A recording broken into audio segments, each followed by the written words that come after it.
fascinating dude on so many levels, as you're going to find out over the years to come. Seized his opportunity on the team's off day yesterday to head over to the South Side and attend the Steelers practice and meet with Mike Tomlin, TJ Watt, Cam Hayward, bunch of guys.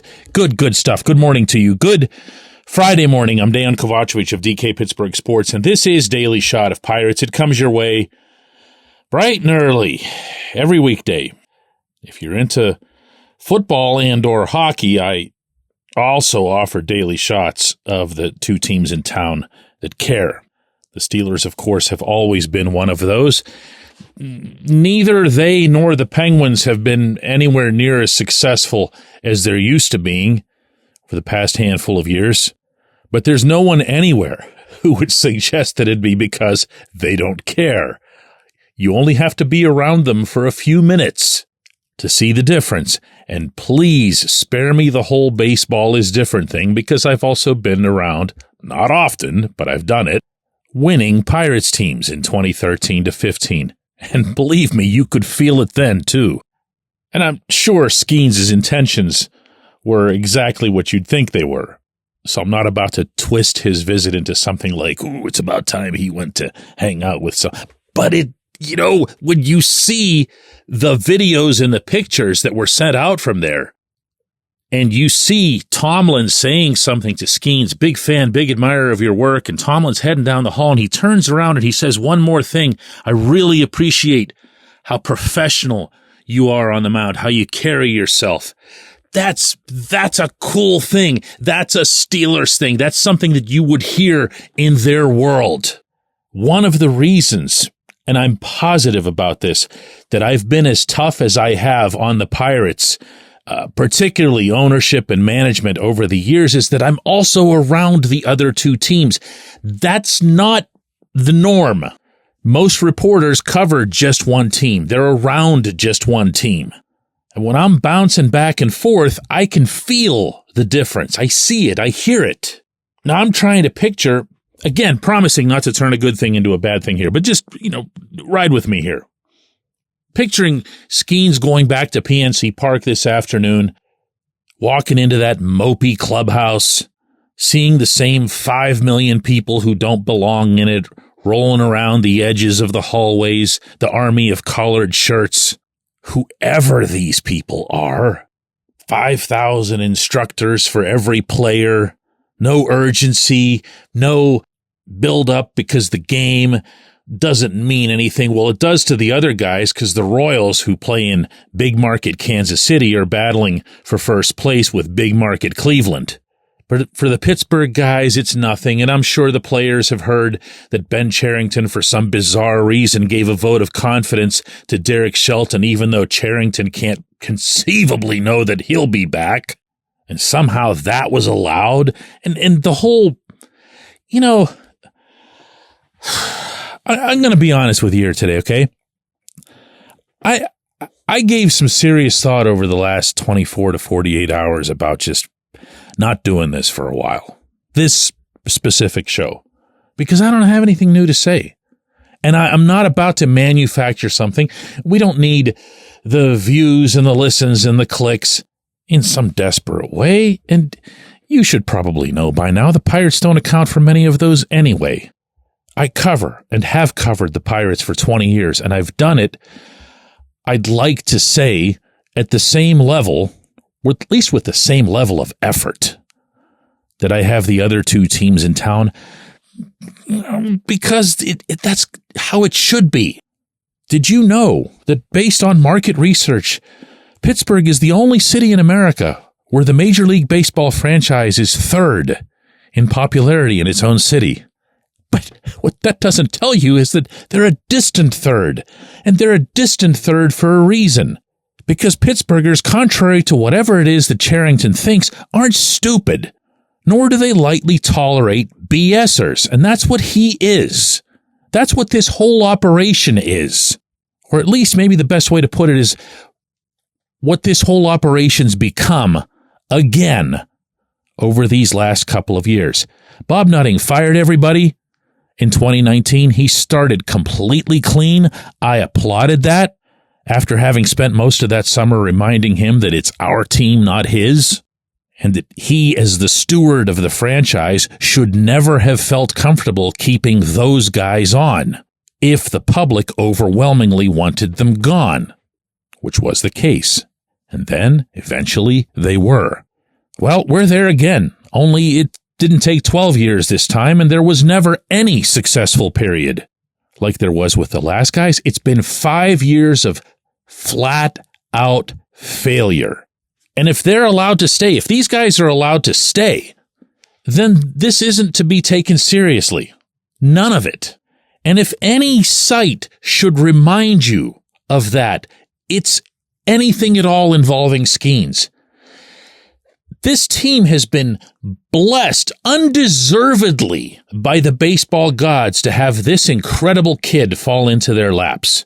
And their priority still, even with Skenes here, even with Mitch Keller, Jared Jones, Brian Reynolds, and a couple other guys, certainly a reasonable core around which a competent management group could build. Note I'm saying build, not rebuild. Even with that, nothing changes. Nothing about the Cherington process changed. Not one bit. Trade deadline? I'll do something to shut everybody up.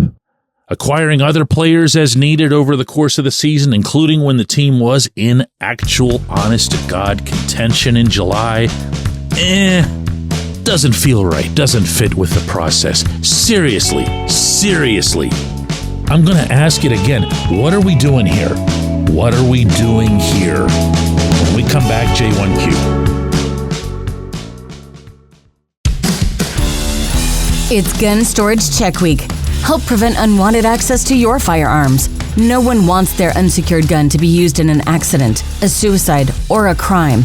Use lockboxes, safes, and locks to secure your firearms. Learn more at gunstoragechek.org. That's gunstoragechek.org. Brought to you by NSSF, the Firearm Industry Trade Association.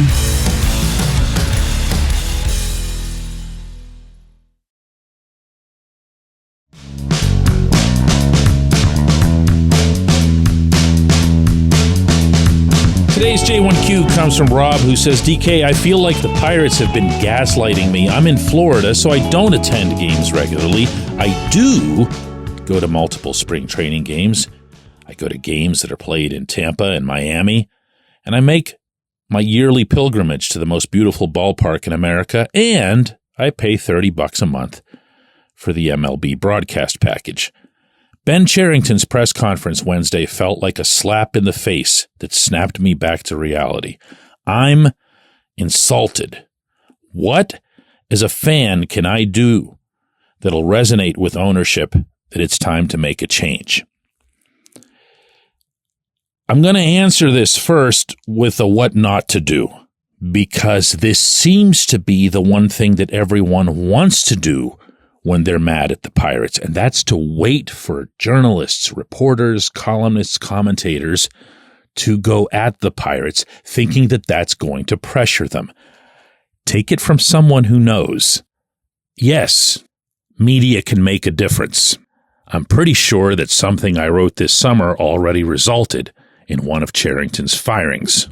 But when you're talking about something of this scale, Rob, when you're talking about another house cleaning like the one in 2019, for all the people who wrote to me, thanking me for the Our Team, Not His campaign, at least the ones who understood what it was about, and for all the people who gave credit to either me or our website or whatever, that's really not what did it. You're going to have to take my word for that.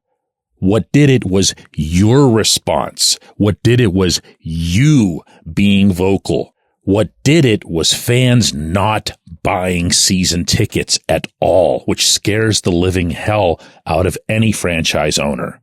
Well, you can pretty much forget the last one because, to repeat, Paul Skenes is here. Skenes is going to sell tickets. He's going to sell season tickets. But I want you to know that the most I've ever seen the people running the Pirates, including all the way up to Bob Nutting, squirm is whenever the public starts making noise. You remember, this is probably about a decade ago, whenever there was some a fan walkout that had been planned at PNC Park. There was a certain inning at which, I don't remember the specifics of it. I know some of you who were part of that, including the organizers, are regular listeners of this program, so I apologize for not having the greatest recollection. I do seem to remember that the Pirates scored a bunch of runs early in that game, which totally killed the mood, and the participation in turn was pretty much a dud, no offense. But the run-up to it, the discussion about it, the publicity that it got, mainstream media, not, Daily Shot of Pirates podcast, which is for a really, really specific and committed audience. I just mean like the regular TV news back when people used to watch local TV news, radio back when people used to listen to old school radio. So whatever that would be today, take it from someone who lives and works downtown. If there's a protest on Grant Street, anywhere, city, county building, whatever, and that protest has like 5 people just basically holding signs and walking in a circle, it gets covered. Golden rule of old school media. If there's a protest, we cover it. No matter what, no matter how big, no matter how small, they're there. Why? Because it's easy news, easy visuals. You don't have to work, you don't have to dig.